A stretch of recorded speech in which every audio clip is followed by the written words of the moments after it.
من أهم عناصر الإطارات التي ينبغي فحصها هو ضغط هواء الإطارات، ولا بد من فحصه مرة شهرياً على الأقل. عدم نفخ الإطارات بشكل مناسب قد يزيد من استهلاك الوقود، ويساهم في تقصير عمر الإطار وحدوث تشوهات للإطارات والجنود، وقد يتسبب في حوادث لا قدر الله.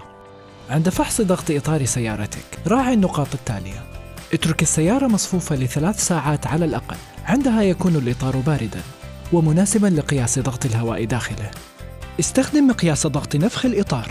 راعي الحد الأمثل لمعدل وزن الركاب والأمتعة بالسيارة. بعض السيارات مجهزة بنظام خاص للتحذير من انخفاض ضغط الإطار، وهو يعتمد على صمامات التحذير من ضغط الإطار، والتي يتم تركيبها في الإطار نفسه، وتأتي مع وحدات لاسلكية لإرسال إشارات للسيارة عند تدني الضغط وإضاءة إشارات التحذير.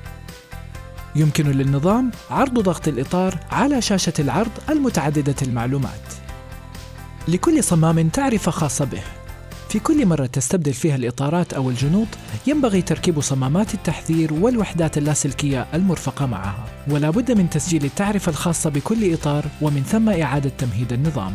اطلب من وكيل تويوتا تسجيل التعرفة الخاصة بالإطارات الجديدة.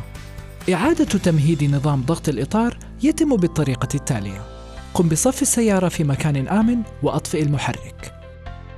عند برودة الإطار اضبط ضغط الإطار على المستوى المطلوب. قم بتشغيل السيارة من جديد واضغط على زر إعادة تمهيد نظام التحذير، وأبقه مضغوطاً إلى أن يومض الضوء 3 مرات.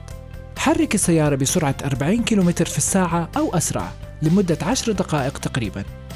سيظهر على الشاشة الضغط الجديد لكل إطار.